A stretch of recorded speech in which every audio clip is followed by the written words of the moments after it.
Story number 1: Storm Shelter. I was at my usual corner table on the 3rd floor of the downtown library, the one by the window that overlooks the parking garage. It was around 2 in the afternoon on a Thursday. I'd been working on a piece about municipal zoning violations for about an hour when the rain started. One of those sudden spring downpours that turns the sky gray in minutes. I didn't notice him at first. I was deep in a spreadsheet, cross-referencing property records, when I became aware of someone sitting directly across from me at the study table. The table was large, 6 seats, and completely empty except for me. He'd chosen the one directly opposite. He was soaking wet, not damp, soaking. His construction vest, the reflective orange kind, was dark with water, and his gray shirt underneath was plastered to his chest. His jeans dripped onto the library floor in small, steady drops. He was maybe in his mid-50s, with thinning hair and a weathered face. He didn't acknowledge me. He just arranged a notebook and his phone on the table in front of him, keeping his eyes down. I thought maybe he'd been caught outside when the rain hit and just needed somewhere dry. The library was warm and quiet. Made sense. I went back to my spreadsheet. But then I noticed the smell. Chemical. Sharp. Like wet concrete mixed with something else. Maybe sealant or adhesive. It came off him in waves, mixing with the musty library air. I found myself breathing through my mouth. He opened his notebook. I wasn't trying to look, but he'd positioned it so that I could see into it if I glanced up. I told myself not to look. I focused on my screen, but my eyes kept drifting. The notebook was full of photographs. Printed ones, not digital. Apartment buildings. Different angles, different times of day based on the light. And then I saw it, my building, the distinctive red brick facade. The corner unit windows on the 4th floor. My windows. My hands went cold. I told myself it didn't mean anything. He could be a contractor. Could be doing an assessment of the building. Could be 100 innocent things. But the photos weren't generic. They were close-ups. Detailed. One showed my bedroom window with the blue curtains I'd hung last month. Another was taken from the street looking up. The angle precise enough that you could see the fire escape and the specific corner where my apartment sat. I didn't look at him directly. I kept my eyes on my screen, but I wasn't reading anything. I was trying to think. Trying to rationalize. He's a contractor. He's doing his job. There's nothing wrong with this. He shifted in his seat, reached into his vest pocket, pulled out a piece of paper, handwritten, folded once. He unfolded it slowly, deliberately, and slid it across the table toward me. I didn't touch it. I just looked at it from where I sat. I know which window is yours. 5 words. Handwritten in blue ink. Neat, almost careful penmanship. My chest tightened. I couldn't breathe properly. I told myself to stay calm, stay rational. Maybe this was a coincidence. Maybe he was someone from my building who recognized me. Maybe. But no, that didn't work. Because he wouldn't need to tell me he knew which window was mine if he was just a neighbor. And the photos. The specific, detailed photos of my building. The angle from the street. The close-up of my bedroom window. I closed my laptop without looking at him. I moved slowly, deliberately, not sudden. I stood up, picked up my bag, and walked toward the stairs. Not toward the circulation desk. I was thinking about the main exit, about just leaving, about getting to my car and calling someone. But then I thought better.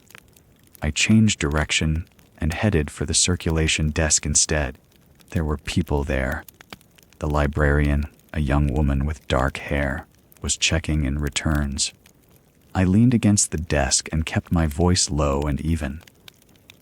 There's someone at one of the study tables on the 3rd floor who's making me uncomfortable. Is there another way out of the building? A staff exit. She looked up immediately. She didn't ask questions. She just nodded and came around the desk. Come with me. She led me through the staff area, past the break room, to a door marked Employees Only. She unlocked it and held it open. There's a corridor that leads to the side street. You'll come out near the loading dock. Thank you, I said, and I meant it. The corridor was dim and smelled like old carpet. I walked quickly, my footsteps echoing. The side exit was a heavy door with a push bar. I went through it into the rain, which was still falling steadily, cold and relentless. I made it to my car in the parking garage 2 blocks away. My hands were shaking as I started the engine. I sat there for a moment breathing, trying to decide what to do. Then I called the non-emergency police line. I told them what happened. The man, the photos, the note. The dispatcher was calm and professional. She said they'd send someone to check the library and ask if I wanted to file a report. I said yes. She asked when the incident occurred, and I told her it was maybe 15 minutes ago. I waited in my car. The rain continued. I watched the library entrance from a distance, half expecting to see him come out.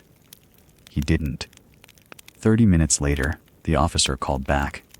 His name was Reeves. He said they'd reviewed the security footage from the library. They found the man on camera.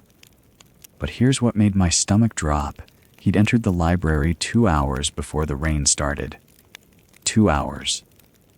And he was already wearing the wet construction vest when he came in. The vest was already soaked when he arrived, which meant he hadn't been caught in the rain, which meant he'd come in like that deliberately, which meant he'd been planning to be there, waiting. Officer Reeves said they were still trying to locate him on the footage leaving the building. He said they'd file a report and that I should consider getting a restraining order, changing my locks, maybe staying somewhere else for a while. I'm still in my apartment. I changed the locks. I put up blackout curtains. I stopped working at coffee shops. I work from home now, and I keep my phone on me at all times. But sometimes I think about that moment when he slid the note across the table, how calm he was, how patient, how he'd already been inside the library for 2 hours before I even arrived, waiting in some corner I never saw, watching the stairs, waiting for me to come in. And I wonder what would have happened if I hadn't looked up from my spreadsheet, if I hadn't noticed the photos, if I just kept working. I wonder if he's still out there, still watching, still waiting for something I can't quite understand. Story number 2, Flooded Underpass. I left the hospital at 9:30 in the evening. Double shift. My legs felt like concrete, and all I wanted was to get home, shower, and sleep for 12 hours. The rain had been coming down since around 6, but it wasn't the kind of storm that made you panic. Just steady, persistent rain. The kind that makes you tired. I took the bike path tunnel under the interstate like I always do. It's the safest route home from the hospital. No traffic, no stoplights, just a straight shot through that concrete underpass. The flash flood warning had scrolled across my phone around 8, but I didn't think much of it. The tunnel has good drainage. It's been there for 20 years. I'd ridden through heavier rain than this. The entrance was already darker than usual. The sodium lights inside the tunnel seemed dimmer, or maybe my eyes were just tired.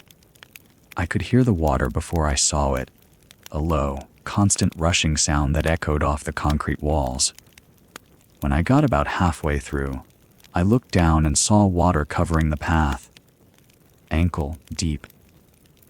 I remember thinking it was higher than I expected, but the drainage system was probably just slow to catch up. These things happen. I kept pedaling. The sound of the water was loud in that enclosed space, bouncing off the walls and ceiling, making it hard to think clearly. Every splash and echo seemed amplified. I focused on the far exit, maybe another 100 yards ahead. The water was moving faster than I'd anticipated, but I told myself it would drain. It always drains. That's when I saw them. 2 men standing at the far exit. They had a shopping cart turned sideways across the path, blocking the way out. One of them was holding his phone up with the light on, pointing it at me. The other one was just standing there waiting. My first thought was that they were stuck, that they needed help. But then the one with the light said something, and the other one moved closer to the cart. The water was at my knees by then. I could feel the current pushing against my legs. I slowed down and called out to them. I said we needed to move, that the water was rising fast, that we all needed to get out of here. My voice sounded small in that tunnel, swallowed by the echo of rushing water. The man without the light said something back. He wanted my wallet. My phone. He was very clear about it. I told him no. I told him the water was getting worse and we needed to leave. I could see the water level rising in real time now. It was climbing up the shopping cart.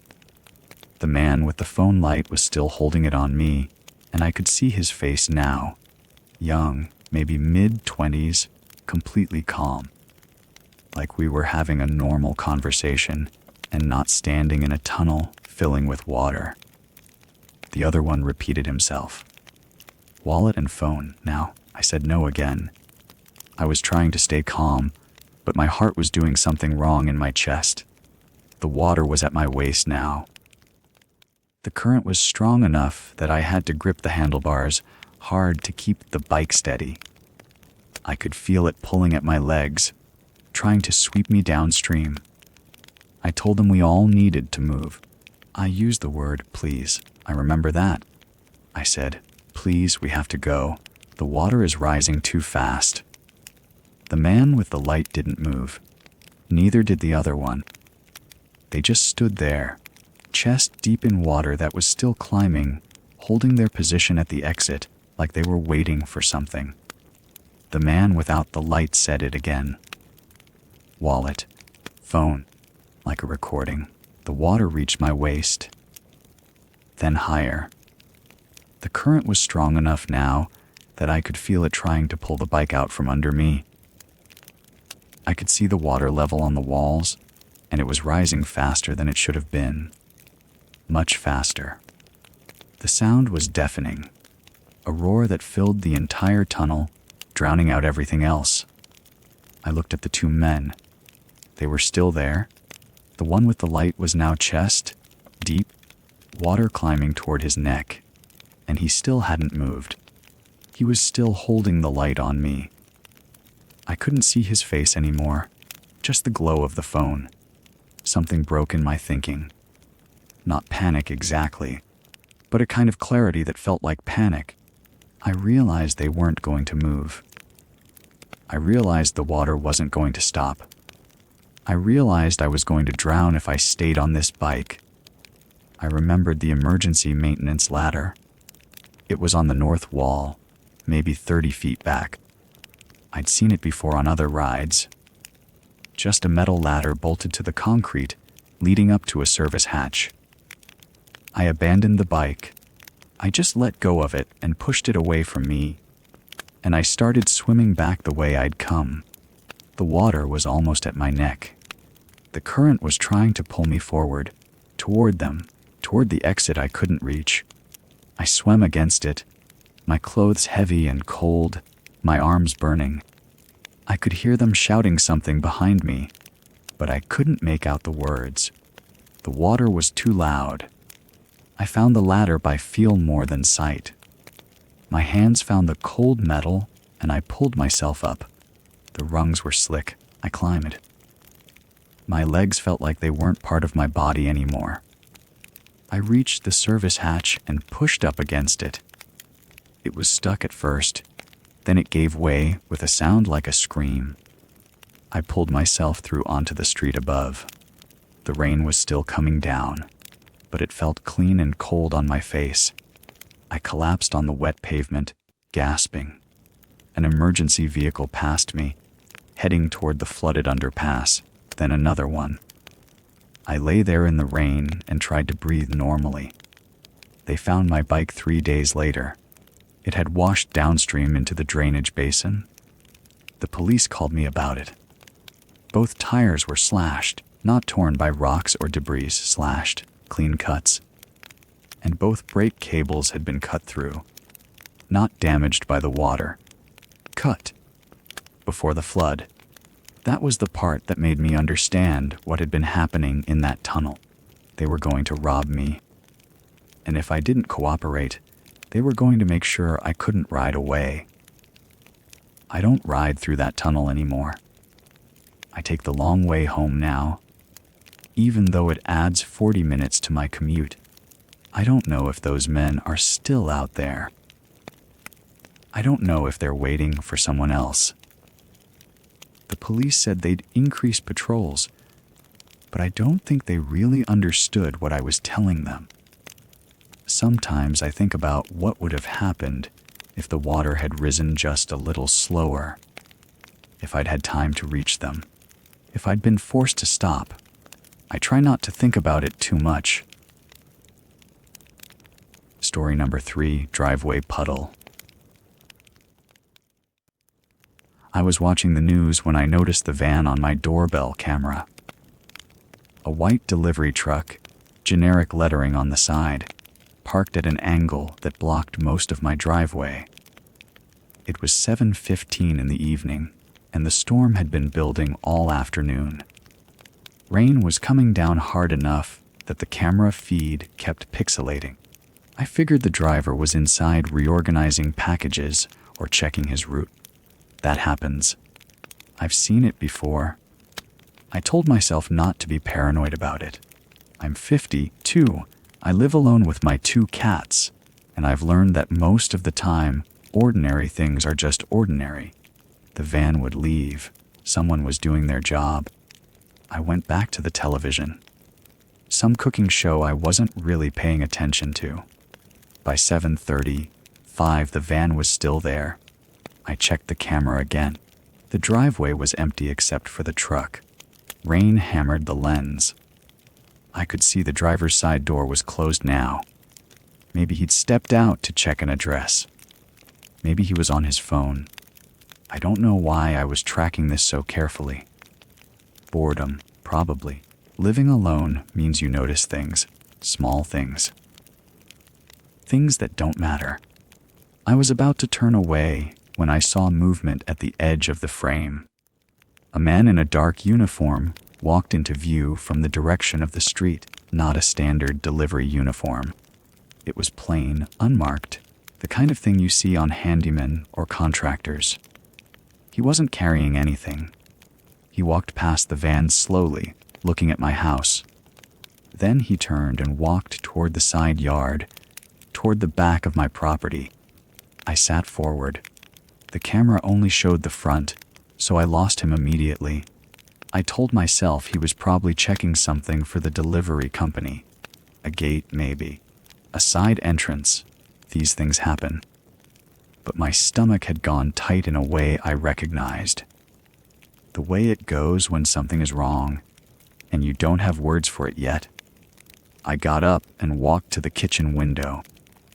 The backyard was dark except for the rain, catching what little light spilled from the house. I couldn't see anything.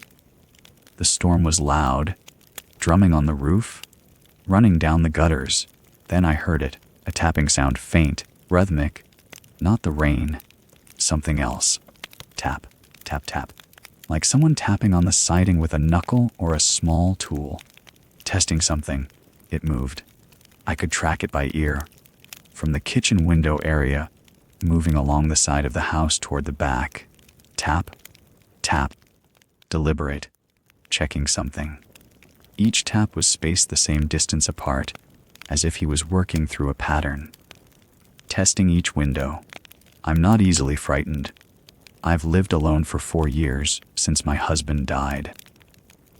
I've dealt with power outages and strange noises, and the usual fears that come with a house in solitude. But this was different. This was someone outside my house, in the dark, in the rain, deliberately checking something. I locked the kitchen door. The deadbolt was already locked, but I checked it anyway. Then I checked the back door locked. All the windows on the ground floor. I moved through the house doing this, and the tapping sound continued, moving around the perimeter. Tap, tap, like he was on a schedule. Like he was checking them all. My phone was in my pocket. I thought about calling someone, but calling who? The police, because someone was tapping on my house. I didn't even know if it was the man from the van. It could be anything. A branch. A loose gutter. My mind was doing that thing where it tries to rationalize away the fear, and I let it, because the alternative was to admit that something was actually wrong. Then the motion lights triggered. Both of them, simultaneously, flooding the backyard with white light. I was in the hallway, and I could see the light spilling through the kitchen window. My heart jumped. Motion lights don't trigger on their own. They trigger on movement. I went to the kitchen window and looked out. The man was there, maybe 30 feet from the back door. He was wearing dark clothes and a dark cap. I couldn't see his face clearly, but I could see him clearly enough. He wasn't looking at the windows anymore. He was looking at the back door, and he was moving toward it. I moved without thinking.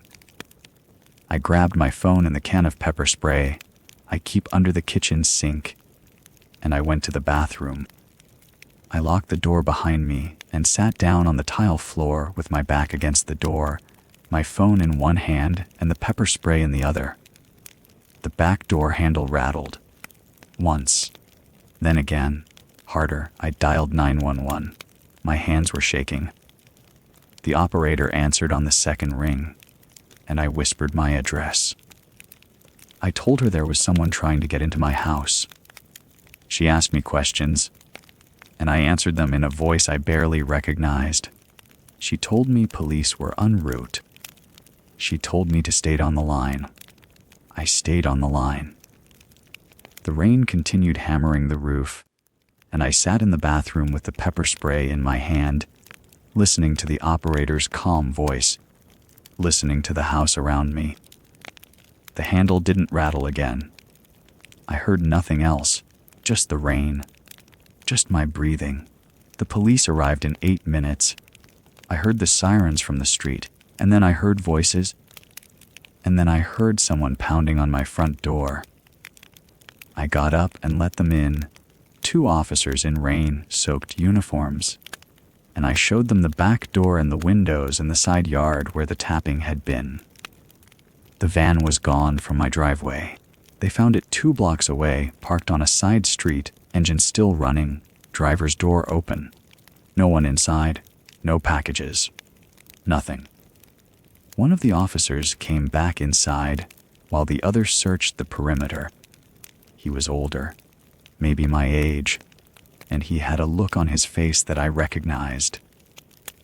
It was the look of someone who had found something worse than what he was looking for. He told me the van had been reported stolen 3 days ago in Fort Wayne. He told me they'd found something inside it. A laminated floor plan of my house. Not a printout. Laminated. Professional. Like he'd had it made that way. Like he'd planned to keep it. My bedroom was circled in red marker. My bathroom was circled too. The officer asked me if I had any idea who it might be. I told him no. I told him I didn't recognize the man I'd seen. I told him I didn't know why anyone would want a map of my house, or why they would circle those particular rooms. He didn't have an answer for me. He just wrote things down in a notebook and told me they'd increase patrols in the neighborhood. He told me to call if I saw anything else. I haven't seen anything else. The police never found the man. The case is still open, I think. They don't call me about it anymore. I still live in the house. I keep the doors locked. I keep the pepper spray. I check the doorbell camera more often than I should. The motion lights are on all night now, and sometimes I see them trigger for no reason I can understand. Just the wind in the trees, probably. Or a cat from the neighborhood. I tell myself it's over. He didn't get in. The police came. I'm safe. But I still hear that tapping sound sometimes, even when it's not raining. Tap, tap, tap, moving around the perimeter, testing. And I still wonder if he's out there somewhere, looking at that laminated floor plan, remembering where he was when the lights came on, remembering which windows he didn't get to